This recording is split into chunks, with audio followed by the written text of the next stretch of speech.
চিন্তা বদলালে জীবন বদলে যাবে, এই সত্যটি জীবনের মোড় ঘুরিয়ে দিতে পারে।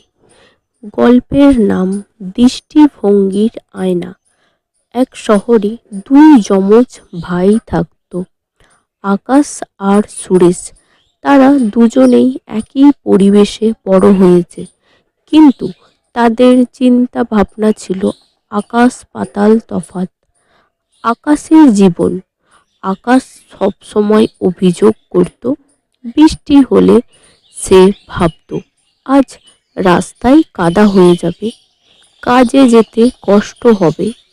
অফিসে পদোন্নতি না পেলে সে ভাবত বস আমাকে অপছন্দ করবে, আমার ভাগ্যটাই খারাপ। সে মনে করত পৃথিবীটা নিষ্ঠুর এবং তার সাথে সব সময় অন্যায় হচ্ছে। ফলে সে সব সময় বিষণ্ণ আর খিটখিটে থাকত। সুরেশের জীবন অন্যদিকে, সুরেশ ছিল ইতিবাচক। বৃষ্টি হলে সে ভাবত গাছপালাগুলো সতেজ হবে, আবহাওয়াটা কি চমৎকার। অফিসে সমস্যা হলে সে ভাবত এটা নিশ্চয়ই নতুন কিছু শেখার সুযোগ। সে বিশ্বাস করত যে পরিস্থিতি যেমনই হোক, তার প্রতিক্রিয়া কি হবে সেটা তার নিজের হাতে। জীবনের সেই বড় পরীক্ষা একবার মন্দার কারণে দুই ভাই তাদের চাকরি হারালো। আকাশের প্রতিক্রিয়া, সে ভেঙে পড়ল, বন্ধুদের বলতে লাগলো সব শেষ, এই বয়সে আমাকে কেউ চাকরি দেবে না, ভাগ্য আমায় পথে বসালো। সে ঘরে বসে ভাগ্যের দোহাই দিয়ে দিন কাটাতে লাগলো।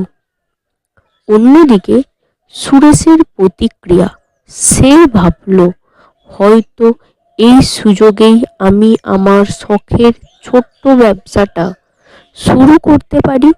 যা হয়েছে ভালোর জন্যই হয়েছে। সে তার জমানো অল্প কিছু টাকা দিয়ে একটি অনলাইন শপ খুলল। 2 বছর পর দেখা গেল আকাশ আর হতাশ হয়ে পড়েছে এবং মানসিকভাবে ভেঙে পড়েছে। অন্যদিকে সুরেশের ছোট ব্যবসা এখন বিশাল কোম্পানিতে পরিণত হয়েছে। সে এখন অনেক মানুষকে কাজ দিচ্ছে। আকাশ একদিন বাতাস সুরেশকে জিজ্ঞাসা করল, আমাদের ভাগ্য তো একই ছিল, তাহলে তোর সাথে ভালো আর আমার সাথে খারাপ কেন হলো? সুরেশ হেসে উত্তর দিল, ভাই, ভাগ্য আমাদের দুজনকে একই পরিস্থিতি দিয়েছিল, কিন্তু আমরা সেটাকে কিভাবে দেখব সেই চিন্তাটা আলাদা ছিল। তুই সমস্যা দেখেছিস আর আমি সুযোগ খুঁজেছি।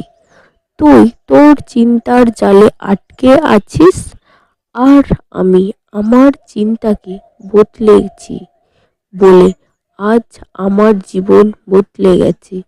গল্পের শিক্ষা, আমাদের জীবনের পরিস্থিতি সবসময় আমাদের নিয়ন্ত্রণে থাকে না, কিন্তু সেই পরিস্থিতি নিয়ে আমাদের চিন্তা বা দৃষ্টিভঙ্গি সম্পূর্ণ আমাদের নিয়ন্ত্রণে। আপনি যদি বিশ্বাস করেন যে আপনি পারবেন এবং পরিস্থিতি থেকে শিক্ষা নেবেন, তবে পৃথিবী আপনার জন্য নতুন পথ খুলে দেবে। মনে রাখবেন, আপনার চিন্তাই আপনার জীবনে স্থাপিত।